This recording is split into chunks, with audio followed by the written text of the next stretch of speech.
hit me.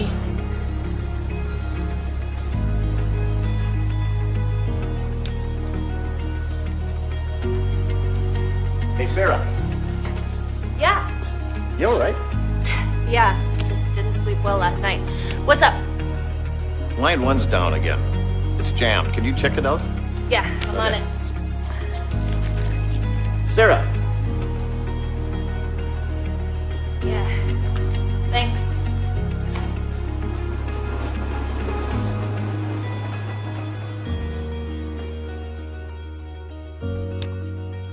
Fatigue, drowsiness, or just simply being too tired. Poor sleep is taking a toll on society. It can affect our productivity, social life, and even our health and safety. Many of us are not getting the sleep we need. This can result from a variety of factors, from psychological causes to physical ailments. Even the medications we're taking can affect our sleep. Although the most common cause is simply our lifestyle habits and work schedules. In this program, we're going to learn how managing our sleep can help us achieve both the quantity and quality of sleep necessary to lead safer, healthier, and more productive lives. In a recent study, more than half of adults said that poor or insufficient sleep affected their daily activities at least once in the previous 7 days. And despite sleeping within the recommended number of hours a night, 35% reported their sleep quality as poor or only fair. Even more alarming is that 13% of injuries in the workplace can be attributed to fatigue, and over 5,000 fatal traffic accidents involve drowsy driving every year. So, let's look at some of the ways that we can effectively manage our sleep to get the best quantity and, more importantly, the best quality of sleep. First, we need to understand that we sleep in stages, reflecting different levels of brain activity. Stage 1, called light sleep or sleep onset, is the transition from being awake to being asleep. Our eyes are closed and we start to lose conscious awareness of our external environment. We can still be easily awakened. During stage 2 sleep, we lose more awareness of our external environment and our muscles begin to relax. About half of our sleep time is spent in stage 2 sleep. Stages 3 and 4 are slightly different, but both involve deep sleep. Our muscles relax even more, and our breathing and heart rate slows. During deep sleep, it is difficult for us to be awakened. Deep sleep is very important because that's when a lot of physical fatigue of the body is repaired after all the physical activity during the day. Next, we move on to the stage called REM sleep, which stands for Rapid Eye Movement. During REM sleep, our brain activity greatly increases, our eyes move rapidly, and most of our dreams occur. At the same time, our voluntary muscles, such as our arms and legs, become somewhat paralyzed. REM sleep is important for our brains to repair and restore themselves. REM sleep also helps us process and solidify our memories. The cycle of stage 1 through REM sleep typically averages about 90 minutes. This is called a sleep cycle. To manage our sleep and to feel the most rested, it's important that we wake up after REM sleep, when our brains are active and closest to being awake. Waking during stage 3 or 4 when we are in deep sleep can leave us feeling unrested for much of the day. As we talked about earlier, it's not important to just get enough sleep. We also need to make sure we get good quality sleep. These practices and habits are known as good sleep hygiene. Good sleep hygiene can help you get good quality sleep whether you work during the day or have a night shift. First, let's look at diet. We've probably all heard this one.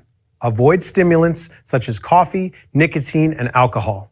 The effects of caffeine can last for 6 hours. Energy drinks with high caffeine content, as well as sugar, can have an even stronger effect. In fact, if you feel the need for energy drinks throughout the day, it's probably a sign that you're already not getting the right quantity or quality of sleep to begin with.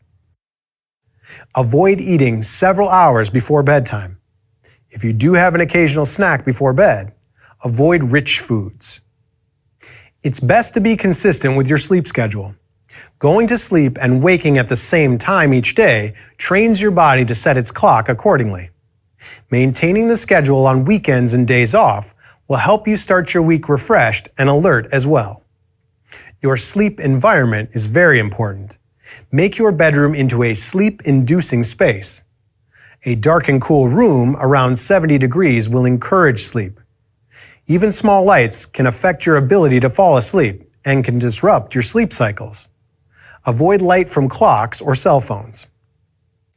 As we approach bedtime, it's important to slow down our physical activities and brainwave activities. Exercise can be very beneficial and can help you get a good night's sleep, but don't exercise within 3 hours of bedtime. Engage in activities that make you relax, such as reading. If you watch television or spend time on the computer in the evening, you should be aware that the light emitted from these devices can trick our minds into thinking it's time to be awake. That's why it's recommended that we avoid screen time for an hour or more before going to sleep. Sometimes it seems impossible to not take your problems to bed with you. If your thoughts are keeping you from falling asleep, don't be a clock watcher. If you are not asleep in 20 or 30 minutes, get out of bed, go to another room, and do something relaxing until you feel tired enough to go back to bed. Practicing good sleep hygiene habits can greatly improve your quality of sleep. But if your problems with sleeping and fatigue persist, by all means talk to your doctor. Many people suffer from a variety of sleep disorders. People who are involved in shift work are especially susceptible to fatigue and drowsiness. Working at night and sleeping during the day is at odds with our body's natural circadian rhythm. So it's especially important to learn to manage your sleep if you work at night or work variable shifts. Shift work involves a wide swath of our working population, from factories to hospitals, truck drivers to first responders. Many people have important functions to perform 24/7. So let's talk about some good practices for staying awake, alert, and safe when you are working on the evening or night shift. If possible, take a walk or get some exercise before going to work a late shift, especially if the sun is out. Sunlight will tell your body it is time to be awake. Drink plenty of water. It increases the oxygen level in your blood, which can increase alertness. Avoid eating one large meal during your shift. Eat healthy, smaller meals on breaks. It will boost your metabolism and decrease that after-lunch sluggishness. As you near the end of your shift, you need to help your body begin the transition to your upcoming period of sleep. Avoid caffeine near the end of your shift and on your commute home. If the sun is up when you leave your workplace, wear sunglasses to minimize the light and help your body feel it is time to wind down for the day. Go to bed as soon as possible after arriving home.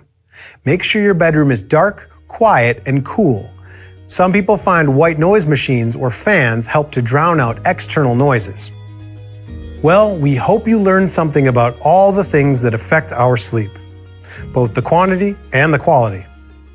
Use this information to develop good practices and habits that help you get good sleep. The kind of sleep that helps you live a safe,